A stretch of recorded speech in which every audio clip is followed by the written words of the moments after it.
राष्ट्रवादी Congress party के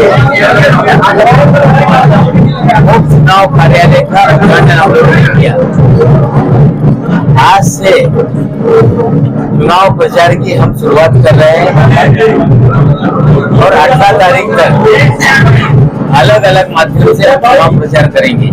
road show होगा, नाटक के माध्यम से हमारे लोग जनता तक जाएंगे, चौक सभा होगी, छोटी छोटी बैठकों का आयोजन होगा और निश्चित रूप से जो इलेक्ट्रॉनिक माध्यम है, हमारी एलईडी वैन भी चलेगी, शॉर्ट फिल्म दिखाई जाएगी और पूरी तरह से हम इस चुनाव में जनता तक अपने मुद्दों को लेकर जाएंगे।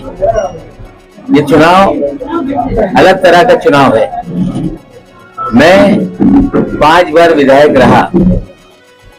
मैंने तय किया था कि गिरफ्तारी के बाद जिस तरह से मेरी अपनी विधानसभा जो अरुणशक्ति नगर थी, हमारी बिटिया ने उसे मेरी गैर हाजिरी में देखभाल की। जब मुझे जमानत मिली उसके बाद मैं अस्पताल से घर आने के बाद दफ्तर पर जब मैं गया और वहां पे भीड़ आती थी तो हम लोग दफ्तर के लोगों से कहते थे कि लोगों को बुलाइए, क्या उनकी समस्याएं सुने। लेकिन दफ्तर के लोगों का कहना था कि ये भीड़ आपसे मिलने के लिए नहीं आई है, सना मैडम के लिए आई है, वो उनका इंतजार कर रही है। ये हालात देखकर मैंने फैसला किया था कि मैं चुनाव अब नहीं लड़ूंगा। लेकिन लोकसभा के नतीजे आने के बाद शिवाजी नगर मानपुर की जनता लगातार मेरे घर आती रही। लगातार उनका अनुरोध था, उनकी मांग थी कि मैं इस विधानसभा क्षेत्र से चुनाव लड़ूं। मैंने जब जानकारी ली कि क्यों इस तरह से लोग ये मुझे चुनाव लड़ाना चाहते हैं, तो लगातार जनता का यह कहना था कि यहाँ पर जो भी चुनाव होता है, दबाव में या तो प्रत्याशी पर्चा वापस ले लेते हैं या आधे चुनाव में धमकियां आती हैं और चुनाव छोड़कर प्रत्याशी बैठ जाते हैं।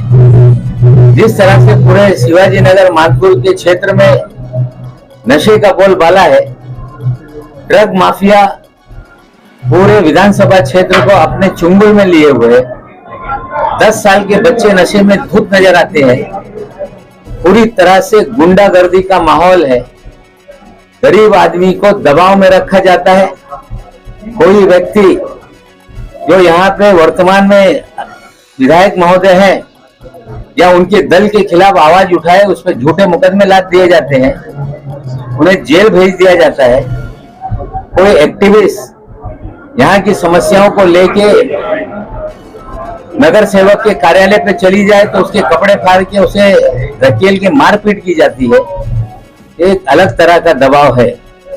जो कारखाने वाले हैं उनसे हफ्ता वसूला जाता है और पूरी तरह से यहाँ पे जो समाजवादी पार्टी के नेता है वो अपने आप को गब्बर आदमी की तरह लोगों के सामने पेश करते हैं। लाठी लेके जुलूस निकाला जाता है, मेगाफोन पे कहा जाता है कि पिछवाड़ा लाल कर देंगे। हमें लगता है कि यही वजह से लोग चाहते थे कि मैं यहाँ से चुनाव लड़ूं।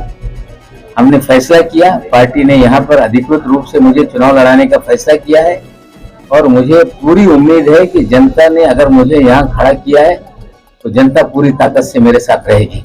जहाँ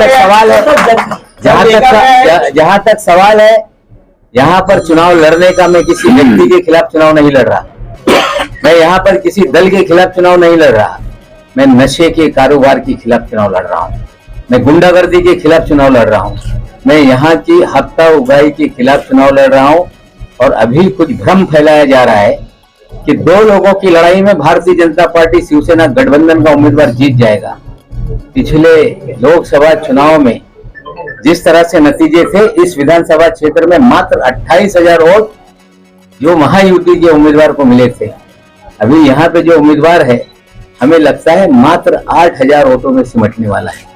लड़ाई सीधे है और जब जनता कोई चुनाव अपने हाथ में ले लेती है तो वो जनता चुनाव जब लड़ने लगती है तो नतीजे बिल्कुल अलग तरह के आते हैं।